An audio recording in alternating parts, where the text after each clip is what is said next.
Oke, assalamualaikum warahmatullahi wabarakatuh. Apa kabar semuanya? Semoga dalam keadaan yang baik. Kita akan melanjutkan materi yang telah saya sampaikan sebelumnya, ya, terkait dengan struktur pasar. Ya, seperti yang sudah saya sampaikan bahwa struktur pasar dibagi menjadi dua, yaitu pasar persaingan sempurna dan pasar persaingan tidak sempurna. Dalam pasar persaingan sempurna, kalian juga sudah mempelajari bagaimana ciri-cirinya, lalu apa saja manfaatnya atau kelebihan, kemudian apa saja kekurangannya, kemudian bagaimana peran pasar persaingan sempurna dalam perekonomian Indonesia. Nah, kemudian dalam pasar persaingan tidak sempurna juga kalian sudah mempelajari terkait dengan pasar monopoli, dan yang kedua terkait dengan pasar monopolistik. Ya, di kesempatan kali ini saya akan melanjutkan untuk pasar yang ketiga dalam struktur pasar persaingan tidak sempurna, yaitu pasar oligopoli. Lalu apa bedanya pasar oligopoli dengan pasar sebelumnya, yaitu pasar monopoli dan monopolistik? Baik, kita mulai dari pasar oligopoli.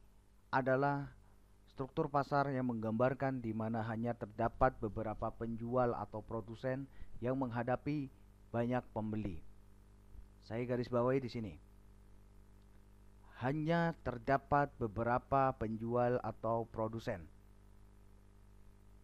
Ini yang membedakan dari pasar monopoli maupun pasar monopolistik.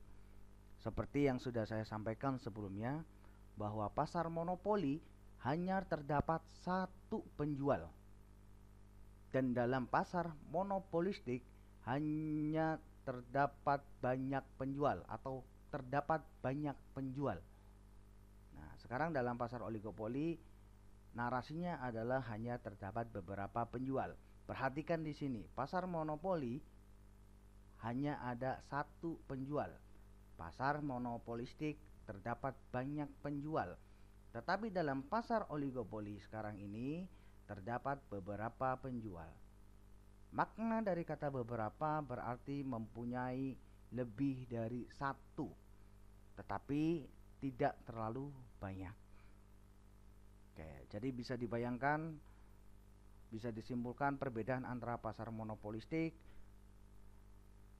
pasar monopoli, dan pasar oligopoli. Dilihat dari banyaknya penjual.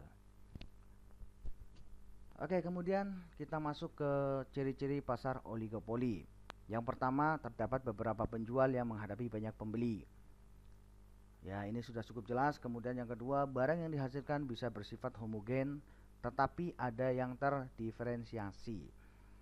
Ingat, kita sudah mempelajari tentang pasar persaingan sempurna, di mana ciri dari pasar persaingan sempurna adalah barang atau produk bersifat homogen atau sejenis.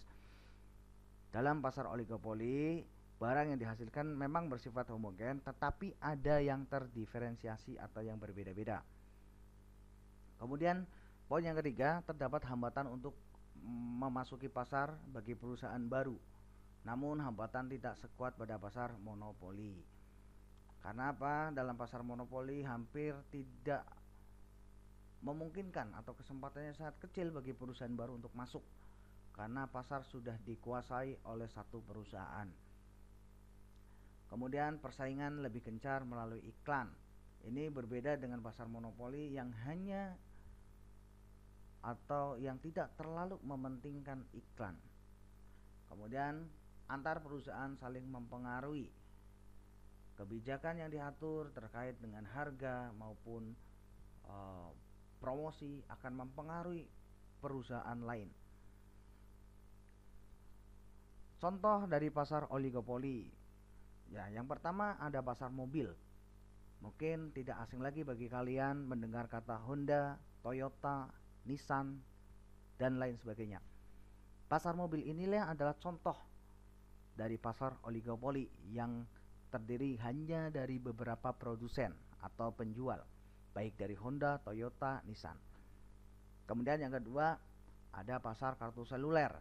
Ini yang paling populer yang sering kita jumpai adalah Telkomsel, Indosat maupun XL.